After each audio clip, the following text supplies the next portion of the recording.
Dios te bendiga. Quiero compartir contigo 3 requisitos que debemos cumplir para orar, pensando en que cada uno de nosotros creyentes, si nos acercamos a Dios es justamente para que Él nos, para que Él nos escuche. Y quiero compartir, meditando en la palabra, tres cosas que deben estar en cada uno de nosotros. La primera de ellas es la fe. Si venimos a Dios tenemos que tener fe. En Marcos capítulo 11, verso 24 dice: por tanto digo que todo lo que pidiereis orando, creed que lo recibiréis y os vendrá. Santiago, el capítulo 1, del 5 al 7, dice así: si alguno de vosotros tiene falta de sabiduría, pídala a Dios, el cual da a todos abundantemente y sin reproche, y le será dada. Pero pida con fe, no dudando nada, porque el que duda es semejante a las ondas del mar, que es arrastrada por el viento y echada de una parte a otra. No piense, pues, quien tal haga, que dude, que recibirá cosa alguna del Señor. La fe es el inicio, es el comienzo de la vida cristiana, es el comienzo del vivir, y todo el camino que tenemos delante debemos vivirlo por fe. La Biblia dice que el justo por la fe vivirá. Hebreos 10, 38 dice: mas el justo vivirá por fe, y si retrocede no agradará a mi alma. O sea, la fe es la que nos ayuda a avanzar. Y conocemos el texto del capítulo 11 de Hebreos, que dice que después la fe es la certeza de lo que se espera, la convicción de lo que no se ve. Y el 6 de ese capítulo dice: pero sin fe es imposible agradar a Dios, porque es necesario que el que se acerca a Dios crea que le hay y que es galardonador de los que le buscan. O sea, de ninguna manera podemos llegar a Dios si no venimos o nos presentamos en la oración con fe, confiando en Él. En otra versión de la escritura, de este mismo texto, dice así: nadie puede agradar a Dios si no tiene fe. Cualquiera que se acerca a Dios debe creer que Dios existe y que premia a los que le buscan. Esa, como digo, primera reacción frente a cualquier dificultad, debe ser natural en nosotros, el recurrir a Dios, el tener en nuestro fuero interno la idea de que es nuestro refugio Dios. Si uno piensa en esto, por ejemplo, el Salmo 55 dice: en cuanto a mí, a Dios clamaré, y Jehová me salvará. Tarde y mañana, y a mediodía oraré y clamaré, y él oirá mi voz. Él redimirá en paz mi alma de la guerra contra mí, aunque contra mí haya muchos. Ese es el concepto del salmista. En cuanto a mí, a Dios clamaré. Esa es su fe. El Salmo 56 nos dice: cuando siento miedo, pongo en ti mi confianza. Confío en Dios y alabo su palabra. Confío en Dios y no siento miedo. ¿Qué puede hacerme un simple mortal? ¿Qué puede hacerme el hombre? En el día, dice la versión Reina Valera, en el día que yo temo, en Dios confío. En el día que temo, yo en Dios confío.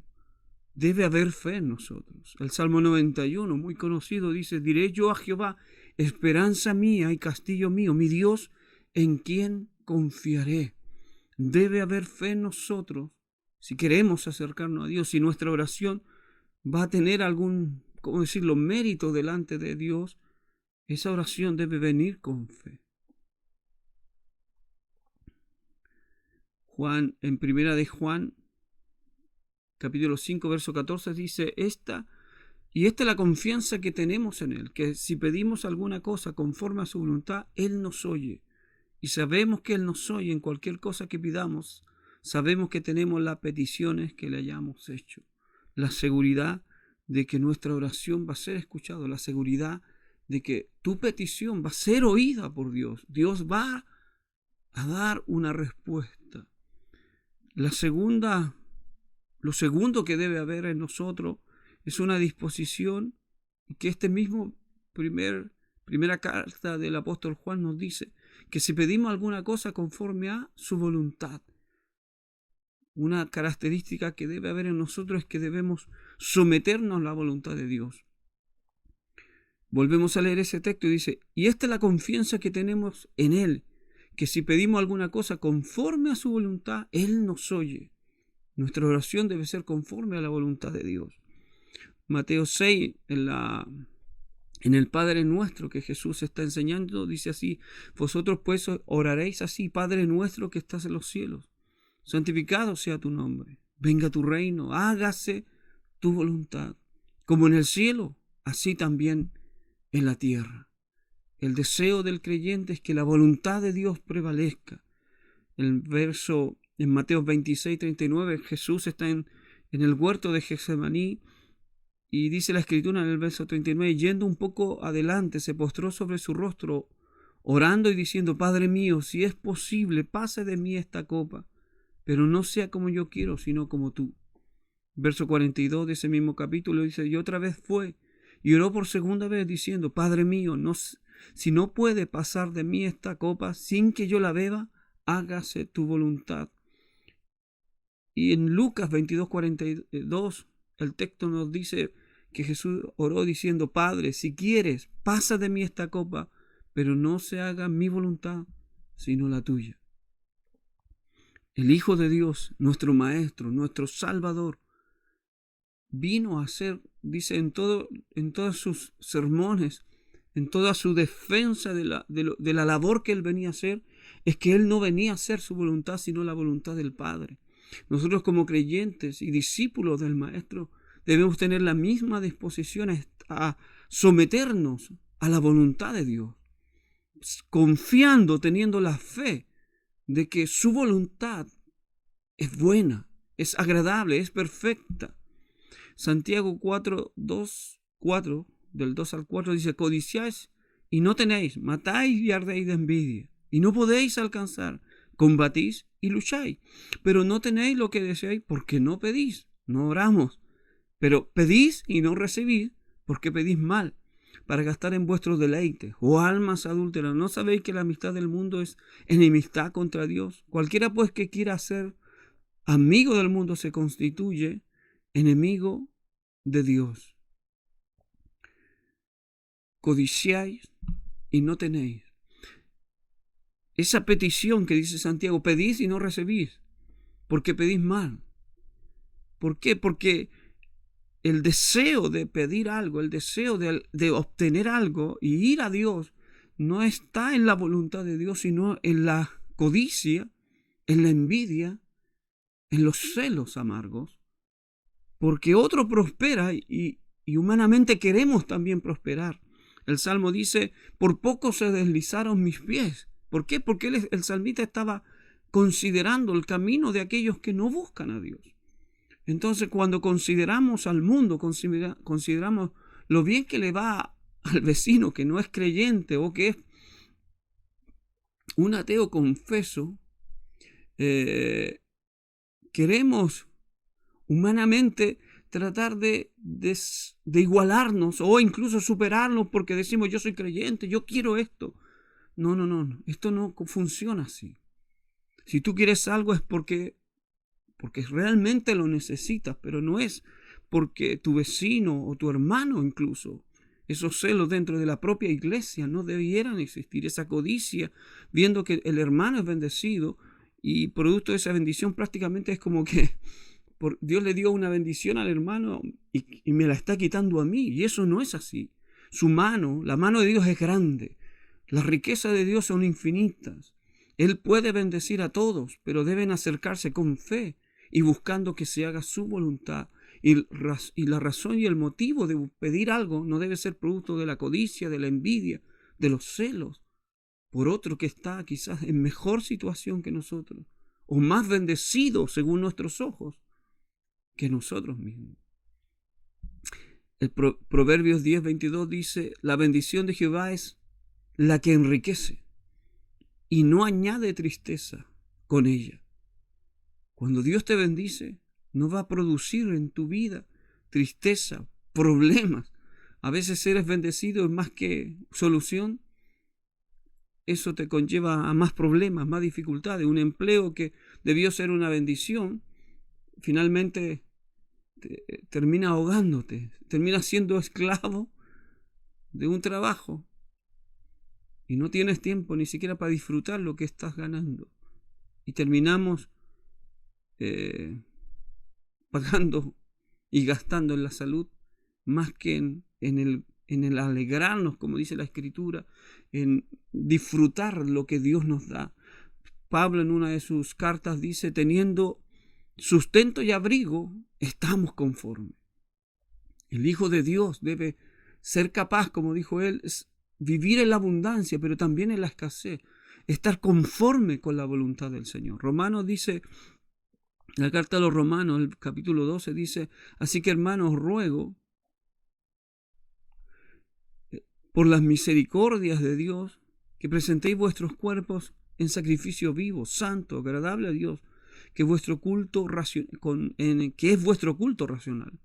No os conforméis a este siglo, sino transformaos por medio de la renovación de vuestro entendimiento, para que comprobéis cuál sea la buena voluntad de Dios, agradable y perfecta. Vamos a los Salmos. Salmo 40, verso 8 dice, el hacer tu voluntad, Dios mío, me ha agradado, y tu ley está en medio de mi corazón, en medio de mi ser están tus palabras. El Salmo 143 dice, enséñame a hacer tu voluntad, porque tú eres mi Dios, que tu buen espíritu me guíe por el buen camino. Ese debe ser nuestra petición. Señor, que mi querer sea tu querer, que mi voluntad venga de ti, que el querer como el hacer, como dice la Escritura, procedan de Dios y no producto de nuestros celos, de nuestras envidias. Mateo 7:21 dice, no todo aquel que me dice Señor, Señor entrará en el reino de los cielos, sino el que hace la voluntad de mi Padre que está en los cielos. La voluntad de Dios es sumamente importante. Primera de Juan 2:17 dice, el mundo pasa y sus deseos, pero el que hace la voluntad de Dios permanece para siempre. Debe tener fe en nuestra oración y nuestra oración debe ser conforme a la voluntad de Dios para que vivamos conforme a esa misma voluntad que es agradable y es perfecta. Tercero y más importante, perdonar. Debemos perdonar. Si volvemos al primer texto que leímos, Marcos 11:25 dice, y cuando estéis orando, perdonad. Si tenéis algo contra alguien, para que también vuestro Padre que está en los cielos os perdone a vosotros vuestras ofensas. Porque si vosotros no perdonáis, tampoco vuestro Padre que está en los cielos os perdonará. Sigamos leyendo. Mateo 6:11 dice, el pan nuestro de cada día. Volvemos a la oración del Padre nuestro. Dánoslo hoy y perdona nuestras deudas como también nosotros perdonamos a nuestros deudores. Y en ese capítulo 6, verso 14 dice, porque si perdonáis a los hombres sus ofensas, os perdonará también a vosotros vuestro Padre Celestial, mas si no perdonáis a los hombres sus ofensas, tampoco vuestro Padre os perdonará vuestras ofensas. Lo está diciendo el Maestro. Primera de Pedro 3:7 dice, vosotros, maridos, igualmente, vivid con ella sabiamente, hablando de la esposa, de la mujer, dando honor a la mujer como a vaso más frágil, como a coherederas de la gracia de la vida, para que vuestras oraciones no tengan estorbo.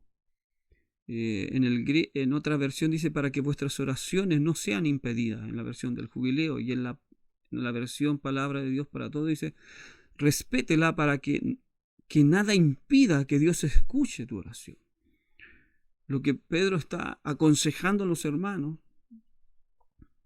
es prácticamente lo mismo que nos pasa si no perdonamos. Nuestra oración es estorbada, es impedida, se corta la comunicación. En el griego es como que hay una separación, no hay ese encuentro. Si no perdonamos, no tenemos encuentro con Dios. La palabra oración que aparece en Génesis la primera vez viene del hebreo palal. Y esto da la idea en sus acepciones. La primera acepción es juzgar. Juzgar, ser juzgado por otro o por uno mismo. Es una introspección. Es es un mirar hacia adentro. Debemos analizarnos al presentarnos delante de Dios y ver si hay una de estas tres cosas está afectándonos. Quizás no vamos con la fe para nuestra petición. Quizás nuestra petición no está en la voluntad de Dios. O quizás no hemos perdonado. Y si somos esposos, no hemos tratado bien a nuestra esposa, no hemos conseguido la paz en nuestro matrimonio. Lo que Dios nos pide es porque Él nos dio esa gracia. Mateos 10:8 dice: sanad enfermo, limpiad leproso, resucitad muerto, echad fuera demonios. De gracia recibiste, dad de gracia. Dios nos perdonó por su gracia. Por tanto, nosotros también debemos dar el perdón a quienes nos han ofendido. No importa la gravedad de la ofensa, Dios pide que tú y yo perdonemos. Y pone el siguiente ejemplo en una parábola, en el capítulo 18, la parábola de los dos deudores. Dice en el verso 32 al 35, entonces llamando a su señor les dijo: siervo malvado, te perdoné toda aquella deuda porque me suplicaste. ¿No deberías tú también haber compadecido de tu consiervo, así como yo me compadecí de ti? Y enfurecido su señor le entregó a los verdugos hasta que pagara todo lo que debía. Y mire lo que dice Jesús: así también mi Padre Celestial hará con vosotros si no perdonáis de corazón cada uno a su hermano. Amados, debemos perdonar. Si tu oración, tu vida de oración no tiene ese influjo, esa presencia de Dios, es porque tal vez hay rencor, tal vez no has perdonado una ofensa, y no importa de quién sea, debemos perdonar, porque Dios nos perdona todos los días. ¿O me vas a decir que en este día no necesitas pedirle perdón a Dios? Pues si tú no has perdonado, así lo dijo Jesús, Dios no nos va a perdonar esas ofensas o faltas que hoy cometimos, porque todo ser humano falla. Santiago dice: el hombre perfecto es aquel que no ofende en palabra. Ese es un varón perfecto. Pero mientras no llegamos a esa estatura espiritual, porque para los hombres es imposible, pero para Dios todo es posible, porque poderoso es Dios, dice la Escritura, las cartas de los apóstoles, para guardarnos sin pecado en esta perversa generación, dice el texto. O sea, puede haber mucha maldad, pero Dios es poderoso. Pero lo grande de esto es que cada uno tiene esa libre decisión, puede decidir, y Dios quiere que voluntariamente podamos decidir perdonar, voluntariamente podamos ceder nuestra voluntad y voluntariamente podamos confiar en Él.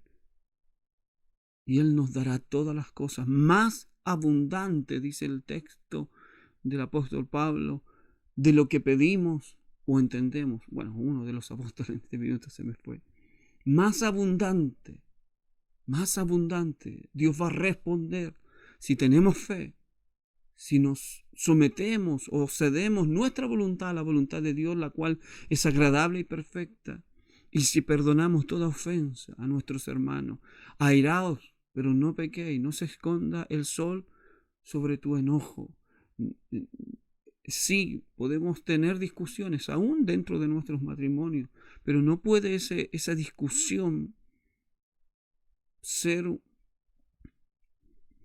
como un tejido enorme que va dejando una estela.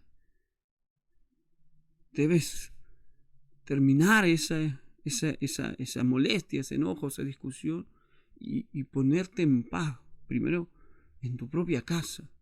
Segundo, con los que te rodean. En Romanos dice: mientras dependa de vosotros, estad en paz con todos. Si depende de ti, hermano, debes procurar la paz. Si no, tu oración no llega delante de Dios. ¿Cómo puedes tú orar? Dice la Escritura. Enojado con... No, la Escritura es un canto antiguo. ¿Cómo puedes tú orar enojado con tu hermano. Dios no escucha la oración. Dios no escucha la oración si no estás reconciliado. Dios no escucha la oración.